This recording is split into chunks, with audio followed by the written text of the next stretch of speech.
to officially get there. I'm just watching my screen on YouTube, making sure it's live. Okay, now it says live. All right, so we are live and we're back. Yay! And Scott and Josh were just talking more about the argument. We broke the rules. Sorry. Yeah, no worries at all. We only have one question right now up in the live chat, so I'll go ahead and ask it. Actually, there's two. Okay, there we go. So this one is to Scott. He says, "Does it seem to him that a beginning of the existence of all contingent things is possible?" I'm going to repeat that. Does it seem to him that a beginning of the existence of all contingent things is possible? It depends on what you mean by beginning. So if you mean something like all contingent things, or the beginning or the first of all contingent things, or the totality of all contingent things popped into existence from non-existence, no, that doesn't make sense to me. It does make sense to me to say that a beginning, in the sense that there is a earliest temporal moment of all contingent concrete things, is possible. Yes, that does seem possible to me. All right. I don't know if that was helpful at all. That question was reminding me of the beginning of this path from possibility, because if there could be a first moment of contingent things, and then there's the second step that could anything that has an ultimate beginning possibly have a further explanation? Right, this is what right, we were right. talking about. Oh yeah, yeah. And then you'd use, is it S5? Yes. Yeah, yes. yeah. Because then you get the possibility of a necessary thing, and then by S5, it's actual existence. So yeah. So it sounds like you're familiar with that path to an extent. I guess, yeah. So I guess I'd have to think about this more, but I guess I would say that I don't think it's possible for there to be a necessary thing, or how did you phrase it? A further explanation of the beginning. So I think what you're saying is right. Like, so this is what I would expect you to say is, if there is no necessary being, then there couldn't be a necessary being. And then if there couldn't be a necessary being, then obviously there couldn't be a cause of contingent things if the only possible cause was a necessary being. And I think that's exactly the right response, which just leads into, weighing arguments, right? Because maybe you have a weight of one argument towards something and a weight of another argument against it. Yeah. Yeah. What's a defeater for what? Right. Exactly. Yeah, totally. That's cool. So we have another question from Lawson, and this is actually two questions. I think they're both addressed to Josh. So first one is, how could a non-physical being have the power to actualize physical things? So That's this is the first one. Yeah. So this question is hard for me because it's hard for me to understand what physical means. There's a Stanford Encyclopedia entry on physicalism, and they go through different definitions of what it is to be physical. And since I'm not quite clear what the word means, I feel like the most honest answer is to say, like, I'm just not really sure. I understand sort of the question Could we do behind like a... Yeah, could we do like a case by case type thing? Like, is this mug a physical thing? And then is God like this? Yeah, but that's totally not going to help us diagnose. Yes, God is like this. This exists, Okay. So does God. So there's something in common. Right? I mean, Yeah. I don't know. Well, yeah, okay. it's I tricky. mean, is there some... I'm just trying to help push the conversation forward. Because, Yeah. I mean, yeah. So I feel like the question behind the question is kind of like, how do you get a physical reality from a mental foundation? And I mean, one thing Or I want non-mental. You could say non-mental reality from a mental reality. Yeah, I mean, in my conversation with Alex Malpass, I mean, I even said, look, if you want to describe the foundational mind as physical in your terms, it's just unclear to me what that means. So I'm not going to really have a strong objection to that. I actually feel like thinking of God as non-physical or supernatural is kind of a unnecessary stumbling block to conceiving of the foundation as supreme and mental in its nature. So yeah, I'm not doing very well at answering that question because I'm not really sure. So do you think... It's okay. Well, that's one of the benefits of having a Patreon only stream, is that we can ask for follow-ups.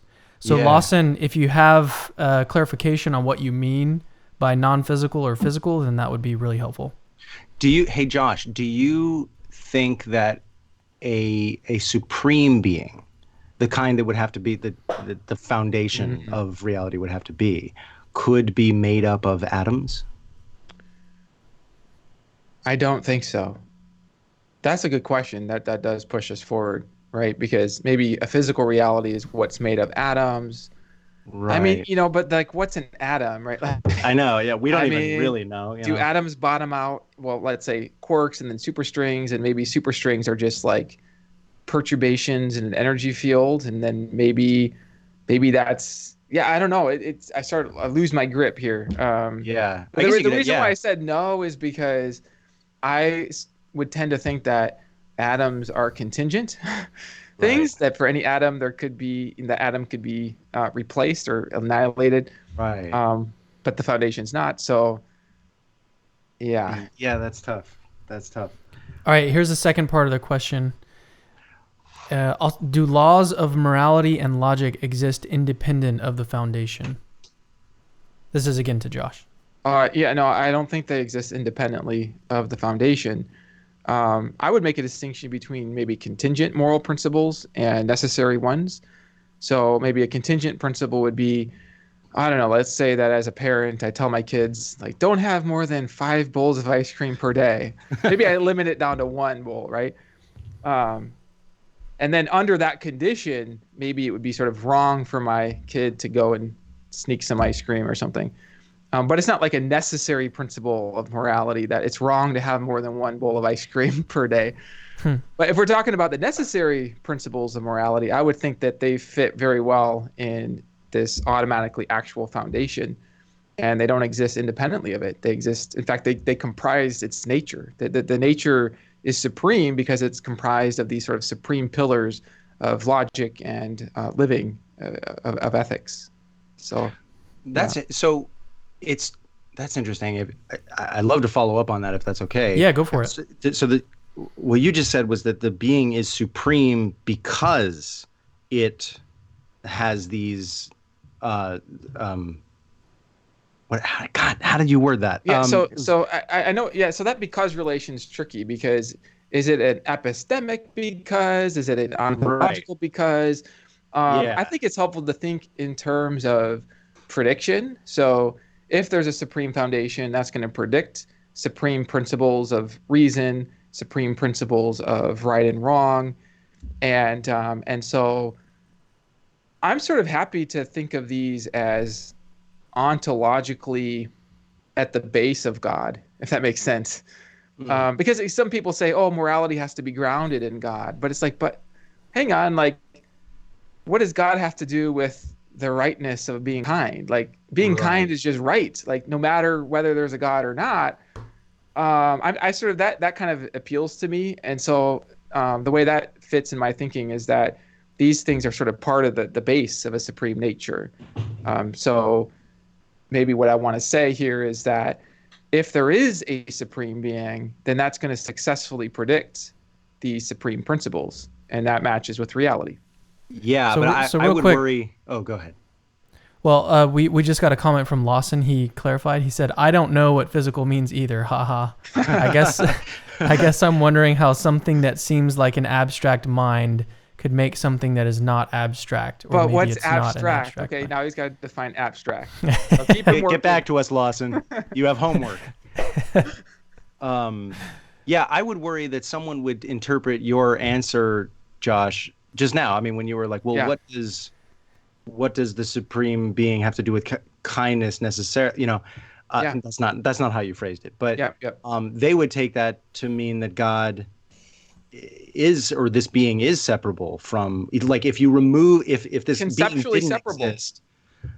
But Conceptually separable. even more than conceptually, though, if this thing stopped existing, and we're really pushing the boundaries of what we mean by any of this stuff now, because you don't think this being could stop existing. But if this being stopped existing, it would still be Sure. true Yeah. propositionally that it's wrong to, Yes. Yes. Very, very, very well put. So I actually want to address this because something I've thought a bit about. So here's a metaphor that might help. So imagine there's like this supreme castle, and it has these like awesome pillars. Okay.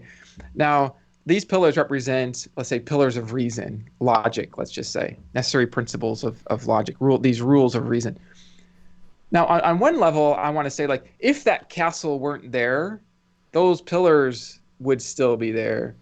But those pillars are part of sort of like what makes that castle that castle. So if the entire castle weren't there, like if you removed the whole castle, then you're removing all the pieces of its nature, including these pillars of reason. But the pillars of reason, you might think sort of like exist in sort of their own right, like because we could conceive of a world in which there's no castle, but there are the pillars. And I think that's analogous to conceiving of a world with no supreme mind, but there's still the perfect principles of reason. I think the perfect principles of reason are sort of part of what is in the supreme mind, maybe even makes it a supreme mind. I hesitate to use that term, but I recognize the intuition that like if there were no supreme mind, the law of non-contradiction would still hold. But I mean, but the point is the law of non-contradiction is precisely the kind of principle I would expect to exist if there is a supreme mind, and so it sort of fits together. Yeah. I've got to move on to other questions. Okay. If you guys don't, if you're okay with that. If I could just make one kind of general statement about this kind of pattern of reasoning, because I think sometimes these sorts of conversations, they become they take the form of deductive arguments. And I think one of the unfortunate problems with deductive arguments is that all you have to do is sort of imagine a conceptual possibility where the premise is false for the argument to sort of collapse, or at least for one to not be persuaded by the argument. But in science, we proceed more by hypotheses and predictions and observations. And so I think it's actually very helpful to use this kind of scientific method when we're thinking of different hypotheses about the foundation.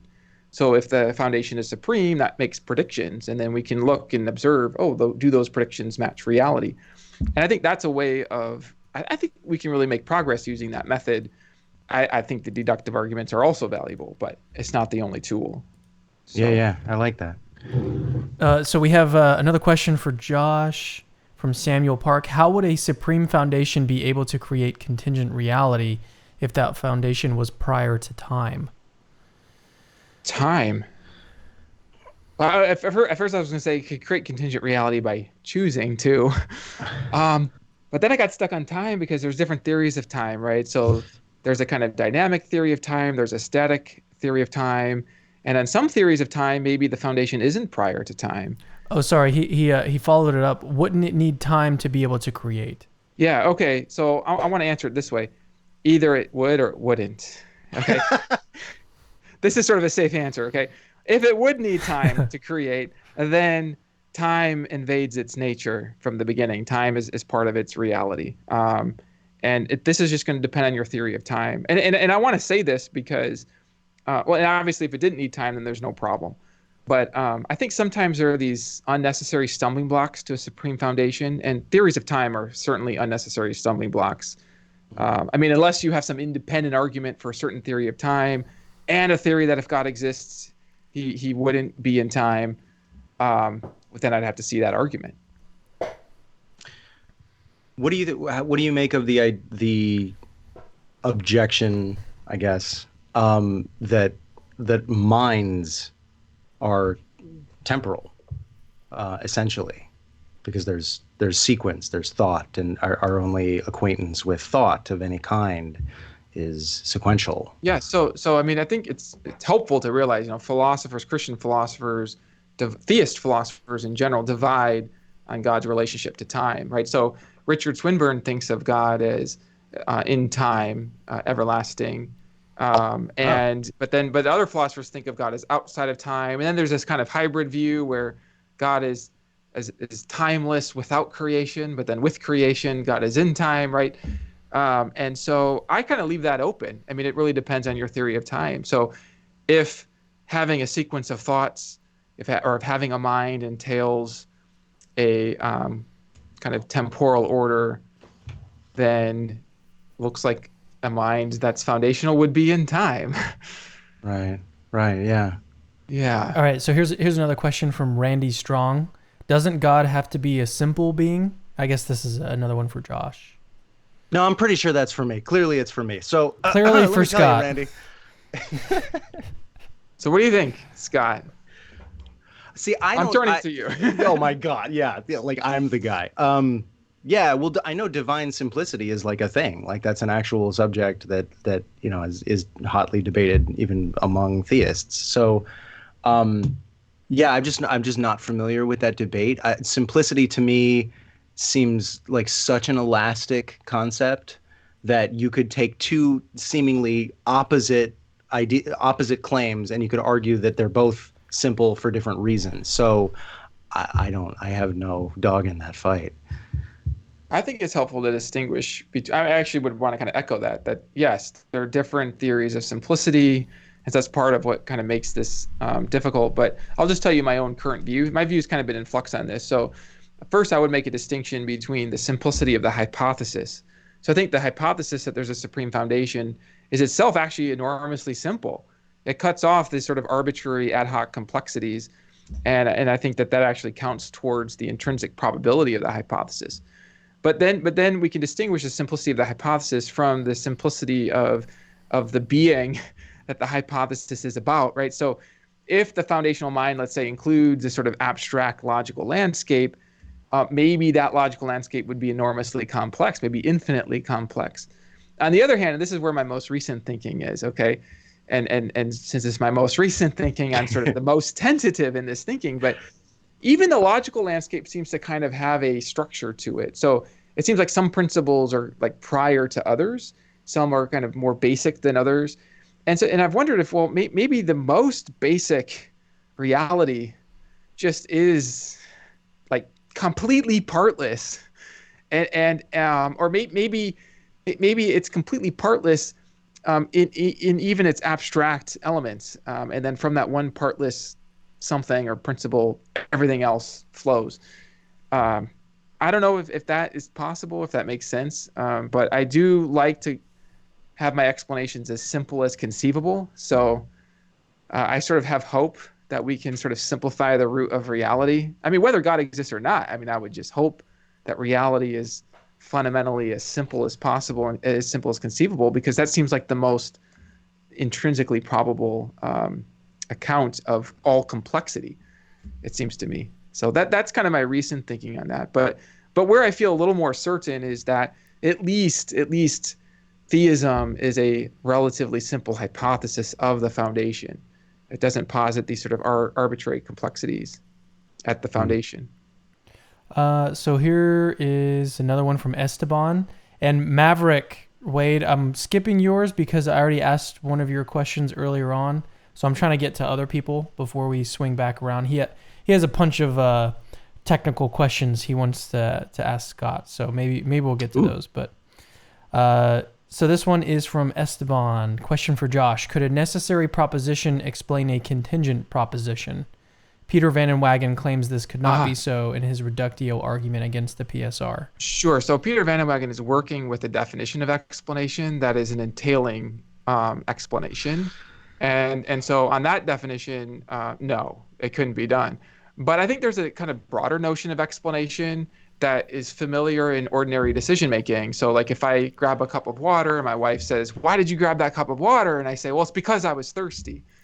And she says, "Oh, that can't be the explanation because, I mean, logically, you could have been thirsty and not grabbed that cup of water." It's like, well, okay, it's not a deterministic or entailing explanation, but it does provide some illumination. And so I think if we're thinking of explanation in a minimal sense of providing some illumination, then yes, I think a necessary proposition could certainly provide some illumination of a contingent act. So, do you think that, do you take the position that God's choices are contingent? Yes. I think they would be contingent. Yes. But his reasons may not be. So maybe, for example, God sees that it would be good to have a world in which you exist. And that sight gives him good... And immediately goes, whoa, whoa, whoa, never mind, I take it back. And this is a sight that he has, the value of that is built into him, of necessity. He sees this, right? But then it's a choice whether he acts on that reason or not. and that could be just a spontaneous choice So to would create we a world. say Yeah, would we say that there is no explanation for why God chose X and not Y? maybe no deterministic explanation. And maybe there would be no contrastive explanation that would explain one over the other, but there would still be an explanation of his choosing the one, which is his reasons to do so. Just like I was thirsty, that was my reason to grab the cup. It didn't Yeah. force me to grab it, but it Right, gave right. me a reason to. Yeah. That's how I would tend to think of it. Reasons provide explanations. Got it. Okay, so I've got one more question, and then we'll see what we want to do after that. All right, so this one is from J.R. Byrne. He says, is circularity always fallacious? Instead of a brute fact, could you have two facts that explain each other? I was actually thinking about this before our conversation. I was like preparing my mind for every possible question. I don't know. But I was thinking again about circularity. And I want to just say, even if a circular explanation is somehow conceivable, it wouldn't thereby be the best explanation, right? Because, I mean, like, if you saw a chicken produce itself somehow, I mean, you, or you wouldn't see it produce itself. That doesn't even make sense. If you saw a chicken, okay, and you were like, why is there that chicken? And somebody's like, well, here's an answer. It produced itself. It made itself. I actually have to just tell this story. It reminds me of when my son, Micah, was like 4 years old. Maybe he was three, actually, 3 or 4. And I asked him where mom came from. Oh, I asked him where he came from. He says, mom. And then I said, where did mom come from? And he thinks about it. He's like, mom came from you, daddy. And then I was like, where did daddy come from? Where did I come from? And he thinks, I was like, well, you came from mom. So it's a circular chain. Uh-huh. Mom came from dad. I came from him, you know. Okay, that's not the best explanation. Like, even if it's conceivable, right, to a 4-year-old mind, it's probably not the best explanation.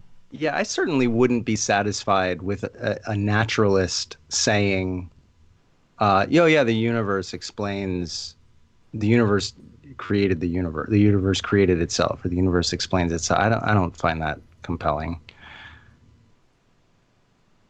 All right, well, That's all I got. Sorry. There was no more deep thought to that. No worries. Let me get to this one question from Maverick Christian. He asked a really long one. I'll just read the whole thing. He says, for Scott, let P be any property one. Yep. Let me start over. Let P be any property that one can begin to be exemplified, and 2 can have instances that have a cause. You following so far? P is an entity or a Let P be any property that 1 can begin to be exemplified, and 2 can have instances that have a cause. Okay. Is it thereby possible for there to be something that causes P to begin to be exemplified by causing a first instance of it? Use an example. So, he like, said, for example, redness is a property that began to be exemplified, and it can have instances that have a cause, because there can be red things that have been caused to exist. So an event that causes the first red things would thereby cause redness to begin to be exemplified. I don't, maybe I'm not thinking this through, but that doesn't seem problematic to me. Josh, should I think that's problematic? Well, that's the first step tell me what I think, in a Josh. pathway. It's a first step in a pathway that could cause a problem. But is there a follow-up question to this? Yeah, No, that was where it ended. He did ask another one, but it's a different question. Okay. Well, the way this there's a cluster of paths here, but I mean, this sort of reminds me of this argument from possible explanation. He said I should have asked you to read my more recent question. So maybe I'll do that real quick because it's shorter. He says, if there can be a cause of the situation of there being at least n contingent instances of a type T, can be a cause of the situation of there being at least n-1 contingent in. Okay, nope. This is what philosophers do to each other. I mean, it's too much. Fun if it were like written down and I got to treat it like a puzzle or something. Right. I had to think about it, but I'm just not going to give a good answer to that. Yeah. Sorry, Wade. Maybe next time. Wade. Okay. There is one more question. Let's just do that last question for Josh, and then we'll end it. Concerning the maximal mind argument from the Is the God the Best Explanation book, couldn't a non-theist say 0 is another non-arbitrary limit besides a maximal limit? Yes, I think so. But I mean, if it's zero with respect to what its powers, its cognitive processes, it would be non-arbitrary. But then It there's wouldn't another be a problem. foundation. It wouldn't have any resources to explain anything. So what we need is the least arbitrary ultimate explanation. And it's actually interesting. I was just thinking the other day that I'm not sure I've even heard of a proposal of a ultimate explanation that has the explanatory scope of theism, explaining consciousness, existence, morality, logical landscape, that is as simple as the supreme being hypothesis. I'm not even sure I've heard a proposal. I mean, because we could debate, different explanations, but yeah, I mean that I'm sliding away from the question here, but I want to affirm that would be a non-arbitrary feature. It's just that it wouldn't be an explanation. So, all right. Anything else that you guys want to leave with the audience? What were those like series of technical questions for me, or were they? It was something you already asked. It was for earlier? you. They were for you. But was it interesting? it's a trap. You're supposed to say It's a trap. you're supposed to say yes too many times, and then classic logic takes over. Right. And that's how I became a Christian. Yeah. No. So Wade is he's got a website, Maverick Christian. You may have seen some of his stuff. He's What's actually his last been name? Wade Tisthammer. I've totally had long volleys with Wade about morality. Yes. So yeah, hi Wade. Yes. Yep. There you go. Yeah. We disagree so much. Yeah, that's hi Wade. Yeah.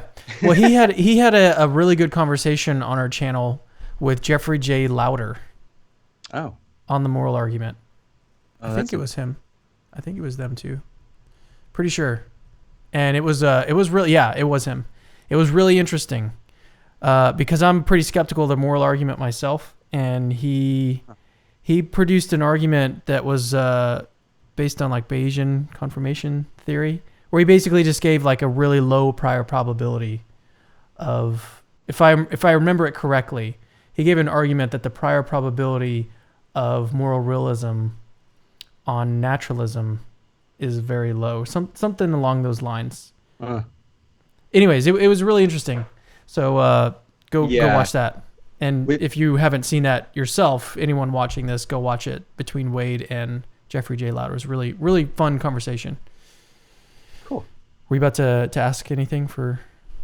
I was just going to say thank you to the audience. Those are great questions. Yeah. Thank you, Cameron. Thank you, Scott. This is a lot of fun. I mean, I feel like it's just so much fun. I mean, it's always hard to end conversations like these because they're just so interesting. I'm sad it's over. Forever. Like I'm mourning this conversation. Yeah, I echo that. Thank you guys both so much, and thank you to the audience for the questions. That was great. That was so fun. Awesome. All right. Well, we'll see you guys later. Have a good night, and until next time, see ya. All right.